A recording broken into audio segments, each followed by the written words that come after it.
ആവുമെന്നാണ് ഞങ്ങളുടെ Delhi bureau report ചെയ്യുന്നത്. കൂടുതൽ തെരഞ്ഞെടുപ്പ് വാർത്തകളിലേക്ക് വരുന്നതിന് മുമ്പ് മറ്റൊരു പ്രധാന റിപ്പോർട്ടിലേക്ക്. 24 അതിരപ്പള്ളി റിപ്പോർട്ടർ റൂബിൻ ലാലിനെ കള്ളക്കേസിൽ കുടുക്കി അറസ്റ്റ് ചെയ്ത സംഭവത്തിൽ അതിരപ്പള്ളി സിഐക്ക് സസ്പെൻഷൻ. സിഐ ആൻഡ്രി ഗ്രോമിക്കിനെയാണ് സസ്പെൻഡ് ചെയ്തത്. ഉത്തരമേഖല IG കെ സേതുരാമൻ്റേതാണ് ഉത്തരവ്.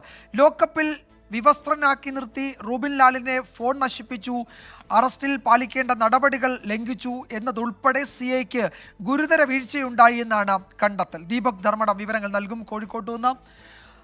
ദീപക്, എന്താണ് നീതി നടപ്പായി തുടങ്ങി എന്ന് നമുക്ക് ആശ്വസിക്കാവുന്ന ഘട്ടം എത്തിയിട്ടുണ്ട് അല്ലേ? വിജയകുമാർ, അത് തന്നെയാണ് നീതി പുലരുന്നു എന്ന് കാണുമ്പോഴുള്ള സന്തോഷം. നമ്മളിൽ ഒരുവനെ, നമ്മുടെ റിപ്പോർട്ടറെ പോലീസ് കള്ളക്കേസിൽ കൊടുക്കുന്നു. വനം വകുപ്പിലെ ബീറ്റ് ഫോറസ്റ്റ് ഓഫീസർ ജാക്സന്റെ കള്ളപ്പരാതി, ആ കള്ളപ്പരാതിയാണെങ്കിൽ ഒരു കാട്ടുപന്നി മരിച്ചതിന്റെ ദൃശ്യങ്ങൾ എടുക്കാൻ പോകുന്നു. ദൃശ്യങ്ങൾ എടുത്താലുള്ള പ്രശ്നം അത് അക്കൗണ്ട് ചെയ്യപ്പെടുന്നു, OR എഴുതേണ്ടി വരുന്നു. ഈ കാട്ടുപന്നിയെ കടത്തി വിൽപ്പന നടത്താനോ ഇറച്ചി ഭക്ഷിക്കാനോ ഉള്ള അവസരമില്ലാതാകുന്നു. ഇതിന് തടഞ്ഞ് വാർത്ത ചെയ്തതിന്റെ പേരിലാണ് അദ്ദേഹത്തെ ആദ്യം കയ്യേറ്റം ചെയ്യുന്നു, അതിനുശേഷം കള്ളക്കേസിൽ കൊടുക്കുന്നു. ആ കള്ളക്കേസിലാണ് ഈ എൻഡ്രിക് ഗ്രോമിക് എന്ന ഈ CI IP ഒരു അർദ്ധരാത്രിയിൽ വീട്ടിൽ കയറി അറസ്റ്റ് ചെയ്യുന്നു. കൊണ്ടുപോയി സ്റ്റേഷനിലേക്ക് കൊണ്ടുപോകുന്ന വഴി പുഴയുടെ മുകളിലെ പാലത്തിൽ നിർത്തുന്നു, മൊബൈൽ തല്ലിപ്പൊളിക്കുന്നു. പക്ഷേ എന്നാൽ ഇതെല്ലാം നിഷേധിച്ചുകൊണ്ടായിരുന്നു ആദ്യ അന്വേഷണ report. Chalakudy DYSP R Ashokan വെള്ളപൂശിക്കൊണ്ട് റിപ്പോർട്ട് നൽകുന്നു. ആ റിപ്പോർട്ട് തള്ളിക്കൊണ്ട് പോലീസ് തലപ്പത്തുനിന്ന് നടപടി ഉണ്ടാകുന്നു. ഈ ഘട്ടത്തിൽ 24 chief editor R Sreekandan Nair മുഖ്യമന്ത്രിക്ക് പരാതി അയക്കുന്നു. അതേ തുടർന്ന് കൂടുതൽ ശക്തമായ അന്വേഷണത്തിലേക്ക് കടക്കുന്നു. ഒടുവിൽ പോലീസിന് കൃത്യമായ തെളിവുകൾ, CCTV ദൃശ്യങ്ങൾ ഉൾപ്പെടെ ഈ IP ഗുരുതരമായ തെറ്റുകൾ, കുറ്റകൃത്യങ്ങൾ ചെയ്തു. അതൊന്ന് മൊബൈൽ ഫോൺ, തെളിവുകൾ അനവധിയുള്ള മൊബൈൽ ഫോൺ തല്ലി തകർത്തു നശിപ്പിച്ചു. അത് സസ്പെൻഷൻ ഉത്തരവിൽ കൃത്യമായി പറയുന്നു, ഫോൺ നശിപ്പിച്ചു എന്നുള്ളത്. എന്നാൽ ആദ്യം ഫോൺ ഇല്ലായിരുന്നു എന്നായിരുന്നു DYSP അശോകന്റെ റിപ്പോർട്ട്. എന്നാൽ ഈ ഘട്ടത്തിൽ മുഖ്യമന്ത്രിയുടെ പരാതി DGPക്ക് വിടുകയും DGP ദർവേഷ് സാഹിബ് അതിൽ വിശദമായ അന്വേഷണത്തിന് നിർദ്ദേശിച്ചു.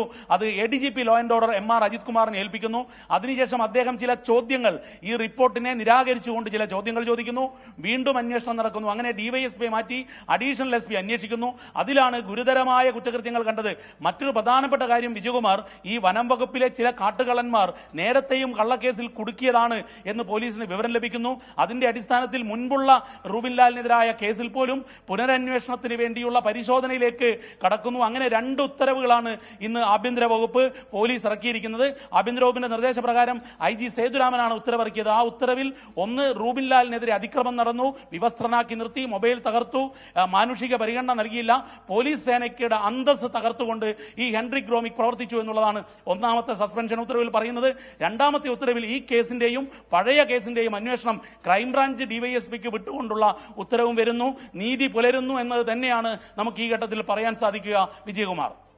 യെസ്, വളരെ പ്രധാനപ്പെട്ട കാര്യം, ഇതിൽ റൂബിൻ ലാൽ ഉന്നയിച്ച പരാതികൾ മുഴുവൻ വസ്തുതാപരമായിരുന്നു എന്നത് ഈ സസ്പെൻഷൻ ഉത്തരവിൽ വ്യക്തമാണ്. ലോക്കപ്പിൽ വിവസ്ത്രനാക്കി നിർത്തി, റൂബിൻ ലാലിനെ ഫോൺ നശിപ്പിച്ചു, അറസ്റ്റിൽ പാലിക്കേണ്ട നടപടികൾ ലംഘിച്ചു എന്നതുൾപ്പെടെ CIക്ക് ഗുരുതര വീഴ്ചയുണ്ടായി എന്ന് കണ്ടെത്തുകയും ചെയ്തിട്ടുണ്ട്. കൂടുതൽ അന്വേഷണം വകുപ്പ് തലത്തിൽ നടക്കുകയും ചെയ്യും. അതിൻ്റെ ആദ്യ പടി എന്ന നിലയിലാണിപ്പോൾ ഈ ആരോപണ വിധേയനായ ഈ ഉദ്യോഗസ്ഥനെ സസ്പെൻഡ് ചെയ്തിരിക്കുന്നത്. ദീപക് ധർമ്മടമാണ് കോഴിക്കോട്ട് നിന്ന് കൂടുതൽ വിവരങ്ങൾ നൽകിയത്.